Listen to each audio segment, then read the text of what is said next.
नमस्कार मैडम। तो बताइए कि अभी जो कि इलेक्शन भी आने वाला है 2020 में, तो इलेक्शन का आप लोग का तैयारी कैसे चल रहा है? और जो विकास का योजना का बात चलती है, सरकार कह रही है, माननीय मुख्यमंत्री साहब कहते हैं कि 7 निश्चय योजना पे काफ़ी ग्राउंड लेवल पे काम हुआ है, और हम लोग भी ग्राउंड चेक करते हैं तो वहाँ पे कुछ काम हम लोग को दिख नहीं रहा है। तो उसमें आपको क्या लगता है कि ये विकास जो जिसका ढिंढोरा पीट रहे हैं मुख्यमंत्री साहब, क्या ये हकीकत में जमीन पे कहीं दिख रहा है आपको अपने भी विधानसभा क्षेत्र में? देखिए, सबसे पहले तो आपने बात की है 2020 जो भी चुनाव हम लोग का आसन्न विधानसभा चुनाव है उसकी तैयारी के बारे में। तो तैयारी अंतिम समय में थोड़ी नहीं किया जाता है। तैयारी जब से आप चुनाव जीत के आते हैं उसी समय से अगले चुनाव की तैयारी शुरू होनी चाहिए, जो हम लोगों ने भरसक प्रयास किया। 2015 के नवंबर में मैंने चुनाव जीता और 2015 के ही दिसंबर से मैंने आने वाले चुनाव की तैयारी शुरू की। जहाँ तक मैं बता दूं तो मैं आपको बताना चाहूंगी, बहुत खुशी की बात है मेरे लिए, आपके लिए और बेनीपट्टी विधानसभा के सारे लोगों के लिए कि बेनीपट्टी विधानसभा एक ऐसा विधानसभा बिहार का बनने जा रहा है जो अभी तक सबसे ज्यादा रोड बनने का काम हुआ है। आप लोगों ने बताया भी कि आप लोग मेरे विधानसभा का भ्रमण करते हुए आ रहे हैं, ग्राउंड लेवल पर काम हुआ है। और सिर्फ सड़क ही नहीं, जितना भी एक पंचवर्षीय मुझे मिला और जो मैं काम कर सकती थी हॉस्पिटल निर्माण के लिए, स्टेडियम के लिए और इसके जो भी हो सकता है वो मैंने किया है। तो मैं आपको बता दूं कि तैयारी हमारी चल रही थी और तैयारी में 5 वर्षों से ही जनता के बीच में हूँ, उनके सुख दुख में हूँ। चाहे बाढ़ आया हो, चाहे सुखाड़ आया हो, चाहे किसी की कोई निजी परेशानी रही हो, मैं हमेशा उनके साथ। जैसे मेरे पिताजी स्वर्गीय प्रोफेसर योगेश्वर झा जी 4 बार इस विधानसभा का प्रतिनिधित्व किए, मंत्री रहे और उनके जाने के आज 12 साल के बाद भी लोग उनको याद करते हैं, उनके कामों को याद करते हैं। तो जो उनका छूटा हुआ सपना था, जो देश से मैं यहाँ आई थी राजनीति में, उनके जगह पे काम करें, मुझे लगता है कि उनके आशीर्वाद से, आप लोगों के आशीर्वाद से मैंने अपनी जिम्मेदारी को पूरी तरह पूर्ण किया है। और जितना भी अब बचा हुआ समय है मेरी जिम्मेदारी है कि मैं पूर्ण करूँ और आगे आने वाले चुनाव में अगर फिर से मुझे जनता आशीर्वाद देती है तो जो भी डेवलपमेंट का काम तो बहुत ज्यादा सड़क के रूप में हुआ है।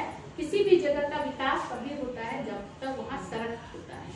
सड़क के बिना आप और भी किसी चीज वहाँ बना दे तो वो व्यर्थ हो जाता है। इसीलिए मैंने पहला उद्देश्य अपना रखा था कि मधुबनी जिला में, और तो मैं पूरे बिहार का नहीं जानती, मधुबनी जिला का सड़क के मामले में जो कि अखबारों में आया करता था, बेनीपट्टी सबसे पिछड़ा हुआ विधानसभा क्षेत्र बन गया था।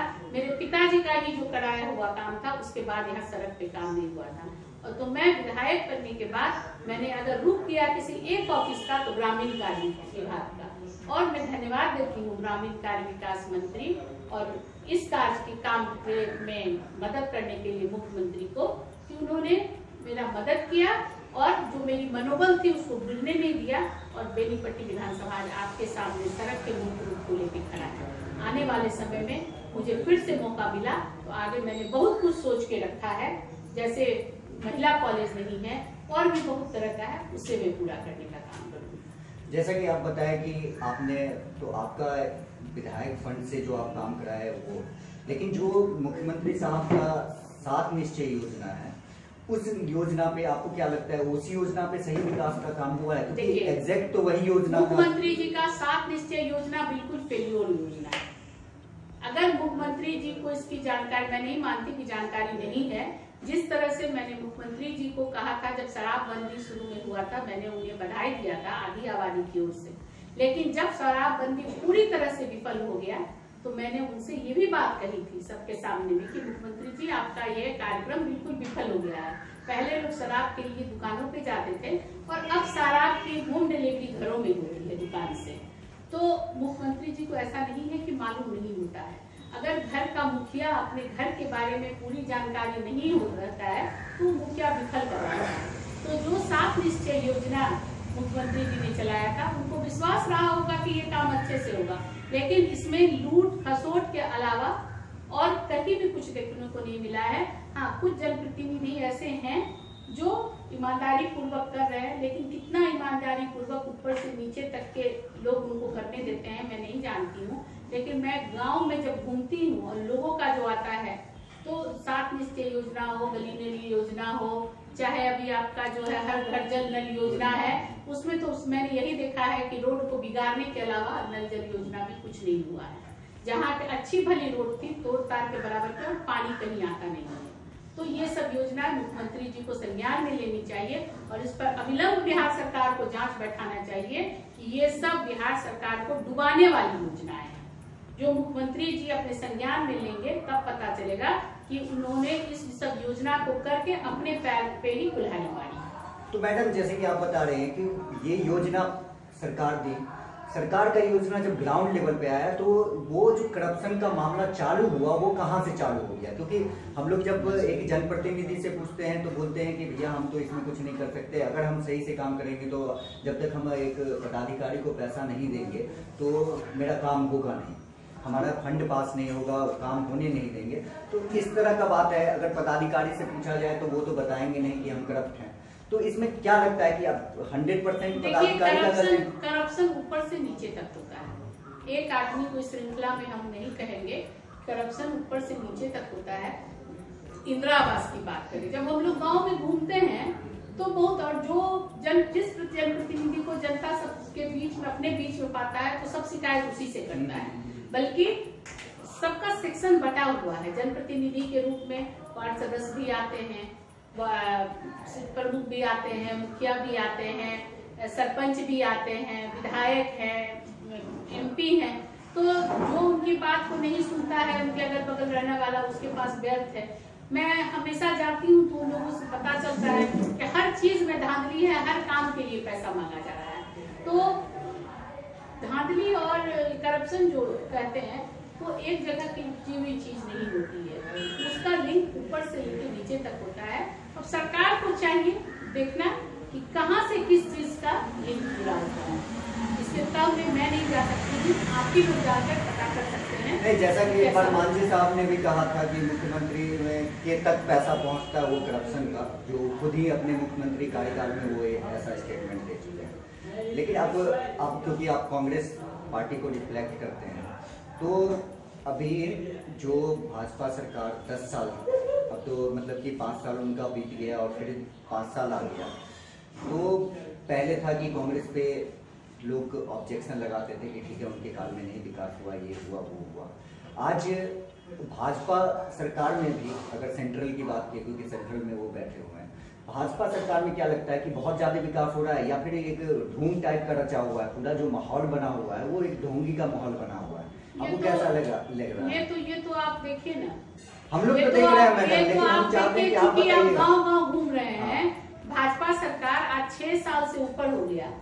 कौन सा ऐसा विकास का काम करके रख दिया जिसके हम कह सके कि हाँ हमारा पायदान इंडिया का ऊपर उठ गया, हम इंडिया, हमारा नाम और देश का नाम ऊंचा हो गया।